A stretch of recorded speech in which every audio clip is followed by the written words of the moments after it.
Hello and welcome to mahindraguru.com's official YouTube channel and you are watching a new session of For Your Information #FYI जहां आज हम नजर डालेंगे 7 और 8 मई के इतिहास पे। और इसी डिस्कशन में बनी हुई है हिस्ट्री गुरु हमारे साथ, जिनके साथ हम देखेंगे क्या हुआ था ऐसा, क्या घटा था ऐसा जिसको रखना है हमें याद। 365 days in a normal year and 366 days in a leap year, हर एक दिन होता है इंपॉर्टेंस। तो हर दिन की इंपॉर्टेंस को बनाए रखने के लिए let's proceed with the events. और इवेंट्स में सबसे पहले बात करेंगे 7 मई की। 1945 was the year and World War II की बात आती है यहाँ। when unconditional German surrender to the Allies signed by General Alfred Jody at Rheims। तो रीनस में ये घटना घटी थी जहाँ पे अनकंडीशनली जर्मन्स ने सरेंडर कर दिया था अलाइज को, और ये पूरा का पूरा इवेंट साइन हुआ था जनरल एल्फ्रेड जोडी के द्वारा।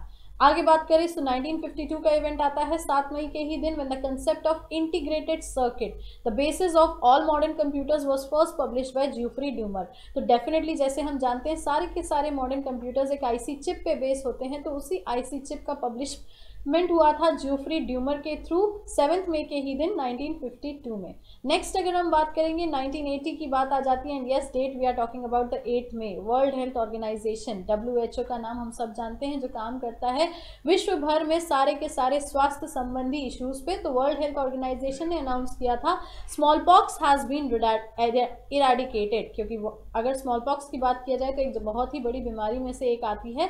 तो WHO ने अनाउंसमेंट किया था स्मॉल पॉक्स के खात्मे का 1980 8 मई के ही दिन। नेक्स्ट बात करेंगे बर्थडेज की मैम के साथ कि किन पर्सनालिटीज़ की क्या खासियत रही है और क्यों इनका जानना यहाँ इंपॉर्टेंट हो जाता है। तो बर्थडेज में हमारे पास फर्स्ट पर्सनालिटी है 7 मई की, Robert Browning. 1812 was the year when Robert Browning was born. तो रॉबर्ट ब्राउनिंग के बारे में मैम हम क्या जान सकते हैं? जी हाँ, Robert Browning by origin he was English, लेकिन हम देख सकते हैं इनका प्रोफेशन क्या था। By profession he was a poet, Victorian poets में से ये थे, और he is known for his dramatic versus.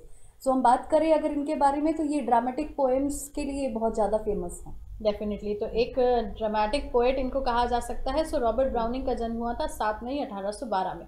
Next personality की अगर बात करें तो सोनी लिस्टन का नाम निकल के आता है। 8 मई के दिन इनका जन्म हुआ था 1932 में। मैम सोनी लिस्टन कौन थे? जी हाँ, ये इनका भी पहले हम जान लेते कि इनका ओरिजिन क्या था। तो सबसे पहले he was American by birth, लेकिन अगर बात करें इनके प्रोफेशन की तो bye profession he was a boxer, और इनको चैंपियनशिप का भी अवार्ड मिला है। लाइक बोल सकते हैं कि वर्ल्ड हेवी वेट चैंपियनशिप का इनको अवार्ड मिला है।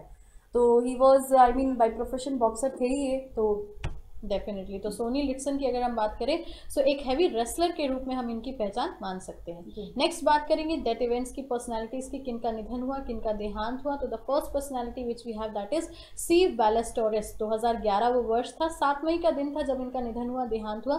तो मैम सीव बैलेस्टोरस कौन थे? सबसे पहले तो इनके बारे में ये जान लेते हैं कि ये बहुत बड़े हस्ती थे।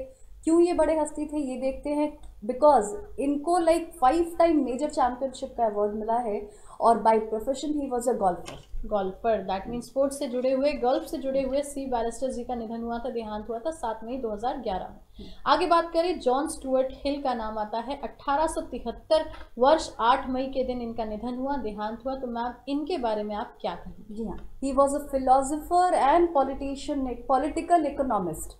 तो अगर इनकी बात करें तो बहुत ही फेमस पर्सनालिटी हैं, फिलोसोफर रहे ये। और जॉन स्टुअर्ट हिल के बारे में लाइक हम लोग किताबों में भी बहुत ज़्यादा पढ़े हैं। डेफिनेटली, तो जॉन स्टुअर्ट हिल की बात करें तो एक बहुत ही रिनाउंड पर्सनालिटी, इकोनॉमिस्ट की बात हुई है, पॉलिटिकल इकोनॉमिस्ट की बात हुई है। तो उनका निधन हुआ था, देहांत हुआ था 8 मई 1873 में। Next if will talk about the question answer session और MTS SSC से बेस्ड कितने क्वेश्चंस आज आप यहाँ प्रिपेयर कर सकते हैं। तो let's move on to the question answer session. Here comes the first question. Krishnadev built the Krishna Swami temple in Hampi, which is situated in the present state of। Krishnadeva Raya द्वारा निर्मित कृष्ण स्वामी मंदिर जो हम्पी में है वो किस राज्य में स्थित है? A Karnataka, B Kolkata, C Jammu and Kashmir, या फिर D Kerala. So definitely answer की बात करेंगे so option number A Karnataka is the right answer. Krishnadeva Raya temple की बात की जा रही है, कृष्णदेव द्वारा निर्मित टेम्पल की बात की जा रही है जो कि कर्नाटका राज्य में स्थित है। Let's proceed to the next question. Who among the following was defeated by Prithviraj Chauhan in the first battle of Tarain? Tarain के युद्ध में पृथ्वीराज चौहान ने किसको पराजित किया था? जी हाँ, option A Balban, B Mohammad Ghori, C Mohammad of Ghazni, या फिर D Iltutmish. So here comes the answer option number B Mohammad Ghori. Mohammad Ghori को हराया था पृथ्वीराज चौहान ने। चलिए बढ़ते हैं इसके साथ to the next question. Humayun had to run away from India after he was defeated in the battle of. किस लड़ाई में पराजय के बाद हुमायूं को भारत से भागना पड़ा था? Option A Panipat, B Ghaghra, C Khanwa या फिर D Kannauj. So here is the answer option number D, Kannauj. Kannauj के युद्ध या लड़ाई के बाद हुमायूं को भारत छोड़ के जाना पड़ा था। Let's proceed to the next question. Who among the following was the last ruler of Delhi Sultanate? Delhi सल्तनत के आखिरी शासक कौन थे? Option A Sikandar Lodi, B Daulat Khan Lodi, C Rana Sanga या फिर D Ibrahim Lodi. So yes, here is the right answer option number D, Ibrahim Lodi. Ibrahim Lodi ही थे दिल्ली सल्तनत के आखिरी शासक। Let's proceed to the next question. The famous poet Kalidas lived in the court of. Kalidas किस दरबार के महान कवि थे? Option A Chandragupta one, B Samudragupta, C Kumaragupta या फिर D Chandragupta two. So definitely answer की बात करेंगे यहाँ पे, सो ऑप्शन नंबर डी निकल के आता है। चंद्रगुप्त के नाम से उनको, जिनको हम जानते हैं, तो उनके राज्य में कालिदास एक महान कवि हुए थे। Let's proceed to the next question. Father of renaissance of western India was. पश्चिम भारत के पुनर्जागरण के पिता कौन थे? B M Malabari, M G Ranade, R G Bhandarkar या फिर के टी तेलंग। सो नाम यहाँ पे आपके सामने है। Father of renaissance of western India की बात हो रही है, भारत के पुनर्जागरण, दैट मीन्स दोबारा उत्थान की बात हो रही है। तो पश्चिम भारत के दोबारा उत्थान के पिता कौन थे? तो वो थे M G Ranade. Let's proceed to the next question. Which among the following Chalukyan king performed Ashwamedha yajna. किस चालुक्य शासक ने अश्वमेघ यज्ञ करवाया था?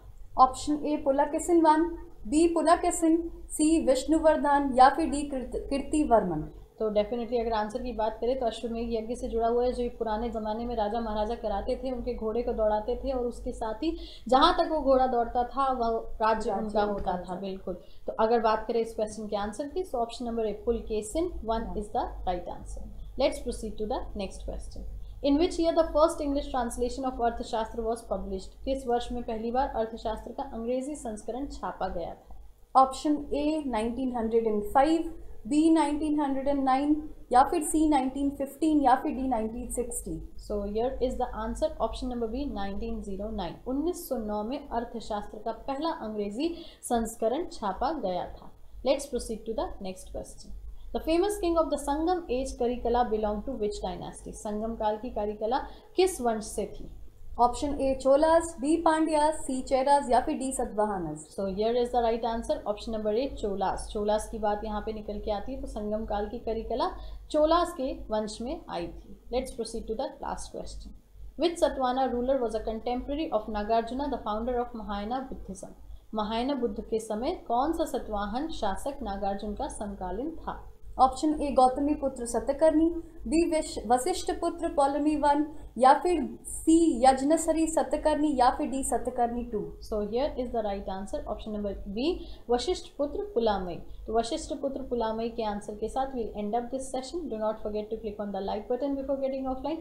कमेंट्स करके बिल्कुल हमें बताइए FYI में इम्प्रोवाइजेशन जो भी आप देखना चाहते हैं। Yes, do share the video link so that maximum can get the awareness of all the days importance. And yes, the new viewers do subscribe our channel to get the easy access of upcoming videos. Mahindra Guru के channel पे फिर मुलाकात होगी आपसे, तब तक के लिए खुश रहिए, ख्याल रखिए, पढ़ते रहिए एंड भूलिएगा मत, आपकी सफलता में ही हमारी सफलता है। Thank you so much.